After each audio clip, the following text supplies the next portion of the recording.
What's up guys? Welcome back to another show of Eros Lomboy Audio and Video. Audio and Vocal Information Channel. Ang channel na dedicated to create hearing and voice health awareness sa bansang Pilipinas. Kaya kung kayo ay may problema sa pandinig or mayroon kayong problema sa vocal cords, right? Stay tuned to this channel, hit that subscribe button and notification bell. And for sure, meron kayong matututunang mga bagong teknolohiya dito sa ating channel. Okay, ang topic natin for today is walang iba kung hindi ano ang dapat gawin kung meron kayong sudden clog sensation sa inyong tenga.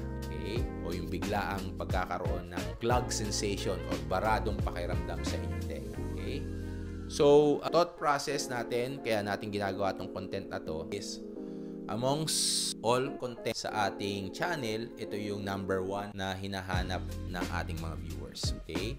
So, i-emphasize lang natin at syempre dadagdagan na lang din natin ng konting sahog itong ating channel. Okay? By introducing other stuff and other clinics na maaari nyong bisitahin kung sakaling doon kayo nakabase sa ating tatalakay for today. Okay? So, disclaimer lang, pagdating sa mga home remedy, always remember na do it with precaution. Okay? Na hindi nyo kailangan pwersahin, hindi nyo kailangan madaliin, hindi nyo kailangan mainip. Dahil pagdating sa health, kailangan precise yung ating kilos. Nang sa ganon, instead na matulungan natin ang ating sarili, maiwasan natin magkaroon ng further damage. Okay? So, to start off first, bakit ba tayo nagkakaroon ng clog sensation sa ating tenga? Okay? So, para maintindihan yon, papaintindi ko sa inyo yung parts ng ating tenga. So, ang ating tenga ay may 3 parts. Itong parts na to, ang tinatawag nating outer ear, middle ear, at inner ear. Okay. So, yung outer ear, siya yung taga-kolekta ng tunog. Middle ear, siya yung magso-solidify ng tunog or i-concentrate niya yung tunog through the use of our ossicles o yung mga maliliit na buto sa ating middle ear papunta sa ating inner ear. Okay? So, pagpa-focus tayo ngayon sa middle ear. Yung middle ear, nandun yung ating eardrum. Okay? Na nakakonekta doon sa mga ossicles o sa maliliit na mga buto. Now, may mga instances na yung movement ng ating middle ear ay limitado dahil sa maaaring merong bagay na naglilimita sa kanyang kilos o sa kanyang galaw. Okay? And most of the time, itong limitation sa galaw na to, dahil yung ating tubo na nagkokonekta sa ating ilong, papunta sa ating lalamunan, papunta sa ating tenga, ay hindi nagpa-function. Okay? Yung tubo na iyon ay tinatawag nating eustachian tube. Okay? So, yung eustachian tube, okay, pag nagkaroon siya ng dysfunction, ang effect sa atin nun is, most of the time, clog yung ating pandinig. Or parang barado yung ating pandinig. Kasi yung function ng device na yon o yung eustachian tube na yon is para ma-equalize yung pressure sa labas ng tenga at sa loob ng katawan ng tao. Okay? Para doon sa ating tenga. Okay? Now, nasabi na natin kung anong problema. Ano ba yung kadalasang causes para magkaroon ng dysfunction yung ating eustachian tube? So, meron tayo factors na nagkakos ng clog sensation. Una, ito yung pinakamadalas is pag meron kayong sipon, okay? Or matagal na kayong may sipon, iniipon nyo pa sa ilong nyo, okay? Madalas, yung sipon na yun, pupunta siya ngayon sa ating middle ear cavity, patungo, dadaan siya sa ating eustachian tube. So, yun yung pinakamadalas. Okay? Pangalawa, is para doon sa mga taong madalas na meron tinatawag natin allergy or yung allergic rhinitis. So, same principle. Kung parating basa yung ating ilong, pwede niyang maklog o mabara yung eustachian tube at magkakos siya ng clog sensation sa ating tenga. Okay? Pangatlo, maaaring cause ng ating clog sensation sa ating tenga is pag merong changes sa altitude. Diba? Yung parang bigla kayo nag-change ng altitude, whether pababa sa ilalim ng tubig, okay? Or yung pressure underwater, or yung pressure above sea level, yung tinatawag natin, o yung pag sumakay kayo ng sasakyan na mabilis yung change ng altitude from normal altitude, das bibiglang bubulusok pataas tulad ng mga eroplano o kaya mabilis sa sasakyan na papunta sa bundok. Okay? So, yun yung mga causes ng clog sensation sa tenga. Okay? And kadalasan, meron din mga instances na tinatawag nating idiopathic or walang dahilan. Bigla lang nakalaga ang inyong tenga. Okay?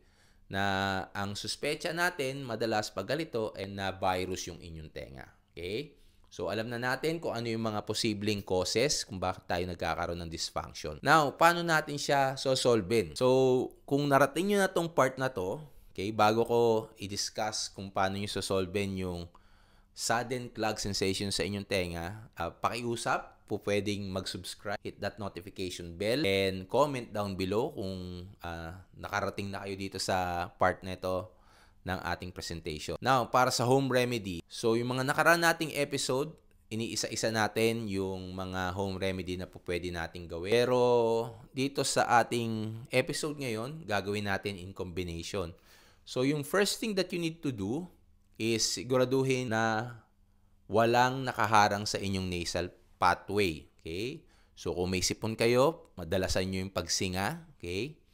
Kung meron kayong allergy sa ilong, make sure na parating tuyo yung inyong ilong. Or aalisin yung nagkakos ng allergy sa paligid nyo. Okay? Next, pag nagawa nyo ng clear na ang inyong ilong, iinom na kayo ngayon ng mga decongestant na recommended ng inyong pharmacist. Dahil kadalasan, yung decongestant o yung gamot sa sipon, ito ay over-the-counter medicine. Okay? So, ang purpose nito is para yung sipon o yung inyong nasal pathway, including yung eustachian tube nyo, ay magkaroon ng passage or parang mawala yung congestion o yung bara. Okay? So, yung ating next method. Okay? Inuman nyo ng gamot. Now, habang hinihintay nyong umepekto yung gamot, tutulungan nyo yung gamot tsaka yung katawan nyo na mapabilis yung proseso. Paano nyo gagawin yun? Maglalagay kayo ng warm compress sa likod ng inyong tenga. Okay? Sa likod ng inyong tenga. Nang sa ganon, yung mga muscles o yung mga mucus kahit papano lumambot.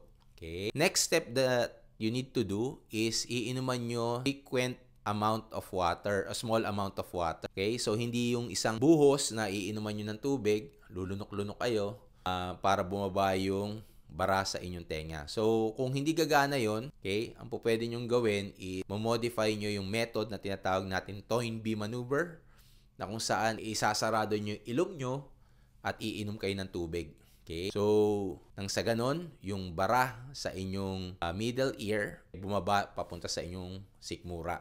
Okay? Kung hindi gagana yon, okay, pwede nyo gawin yung reverse, yung tinatawag nating Valsalva maneuver. So, yon, wala nang involved na water. Okay? Gagawin nyo is sasarado nyo yung inyong ilong, tapos bubuga kayo mula sa inyong baga papunta sa inyong ilong, nang sa ganon mag-pop out yung inyong eustachian tube or magkaroon ng positive pressure. With Valsalva maneuver, precaution o ingat dahil kasi madalas kung puno ng fluid yung inyong middle ear, maaaring ma-rupture nyo ang inyong eardrum. Okay? So, yun yung mga paalala. Okay?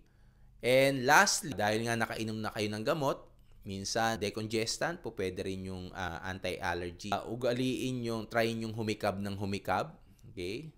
Or mag-chew ng bubble gum. Nang sa ganon, continuous na gumagalaw ang inyong eustachian tube at ma-flush out nyo kung ano man yung nakaharang doon sa loob.